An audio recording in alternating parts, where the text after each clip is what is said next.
Oh, they must be missing the limelight, ladies and gentlemen. The Democrats are at it again. This time, the Gun Violence Prevention Task Force has sent a scathing letter to none other than Kevin McCarthy demanding gun violence votes for gun control across the board in the House. You guys picking up a theme? We're going to break it down right now and show you a few things from the past which are going to tie this all together and put a nice little bow on it. Everything will be linked in the description box below, and I cannot wait to hear what you guys think about this fail blog that the Dems are doing right now. Now, of course, make sure you like the video, hit the subscribe button, and turn the notification bell on. We are on a quest to dispense freedom twice daily, and we would love to have you on board. Thank you for that consideration. All right, my brothers and sisters. Now, we cover these things for a very specific purpose. When the Democrats on the gun control portion of their caucuses and all of their prevention task forces, when they put out things, it's not for no reason. And then you can tie all the little breadcrumbs together to make a really delicious infringement cookie. So check this out. This is what's going on, and then we can do some backstory. Democrats press McCarthy for vote on gun reform as soon as possible. Okay, well, that came out yesterday. Do you guys think he's going to do that? Nah. He's not going to do that. So why send the letter? Well, we're going to walk through a few things. I'm going to give you some excerpts, and then I'm going to show you what they've done prior. It's almost like they're missing the attention and the limelight, so they need to do something to get back in the headlines to further their political career ambitions. Almost like something like that. Anyway, let's keep going. Let me know what you guys think down there in the comments field. More than 100 Democrats are calling on Speaker Kevin McCarthy to schedule votes on gun violence prevention legislation, the latest push by members of the minority party to spark action on gun reform. Yeah, it's the latest push, even though they're in August recess right now. So why would they do this? Nothing can actually be there's no actionable, unless the actionable is to get in a headline to get momentum for your caucus or your problem solver, whatever, or your gun task control prevention thingy. I mean, legit, that's kind of what they're doing here. But let me just show you where this is kind of gone. And this, you can start to see the breadcrumbs and see what this is all about. In a letter to McCarthy on Thursday, the Democrats, all members of the Gun Violence Prevention Task Force and led by Representative Mike Thompson, asked McCarthy to bring firearm-related measures to the floor as soon as possible. Well, that's kind of like Republicans asking Nancy Pelosi in an official letter to bring forward border-securing legislation immediately. What? That ain't going to happen. Why are you sending a letter? Unless you want to get your specific task force mentioned like this in a Hill article with the specific representative. Oh, by the way, Mike Thompson. This is where the breadcrumbs come together.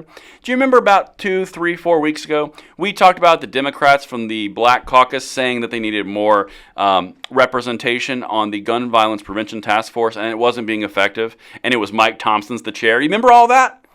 It's almost like this is all tied together because it's the exact same committee and it's the exact same people and the same players. But that's why we cover stuff like this on this channel, because it's all important. But let's continue and show some of the things that they're bringing forward. Quote, "We are disappointed that Republican leadership canceled votes in July with so many pressing issues facing our country.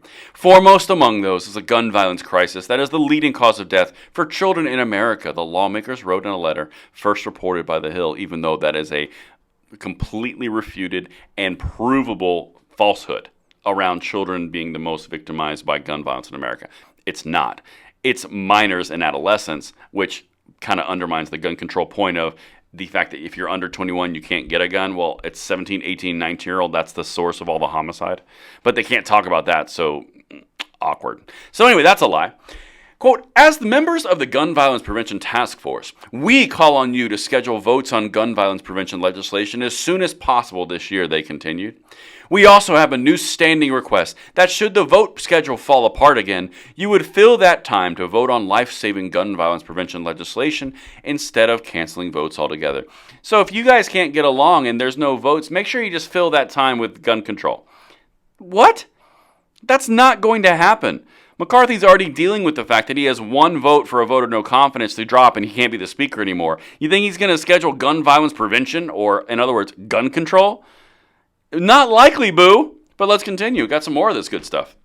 This is where the other backstory falls in.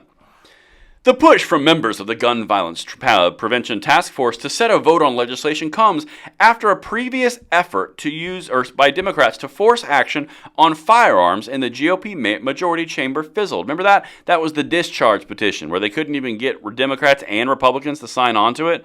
Remember that whole thing? Well, they made this big stink about doing a discharge petition to go around the Speaker in order to get something voted on the floor for political purpose, which had no chance of passing the House General, but they wanted to do it. Well, it failed and fell flat on its face. Then they come out and they go against the Gun Violence Prevention Task Force leader guy who isn't quite enough of a representative of the entire population of the Democratic Party, and they say he's ineffective. Well, now they wrote a letter. Oh, it's amazing how all this stuff, I'm sure that none of it's connected. Check this out. Earlier this year, Democrats announced a discharge petition that was meant to bring gun violence prevention legislation to the floor for votes despite the objections of Republican leaders. They wanted to force action on 3 bills: an assault weapons ban, expanded background checks, and creating a longer window for authorities to conduct screenings. Yeah, it's mandatory waiting periods, said very nicely by the Hill, which happens to support the Democrat position. That's what they tried to do, and it failed miserably. But now they're trying letters, and you're just going to go ahead and shoehorn in some gun control next time you have an opening. Okay. The effort, however, required a small handful of Republican support, which Democrats could not secure. Even Representative Brian Fitzpatrick, the sponsor of the background checks bill, would not sign on to the Democratic effort, pointing to the fact the measure would likely fail in the Senate. And isn't that the point? They're doing things for political expediency. They're doing things for political advantage, at the behest of using tragedy.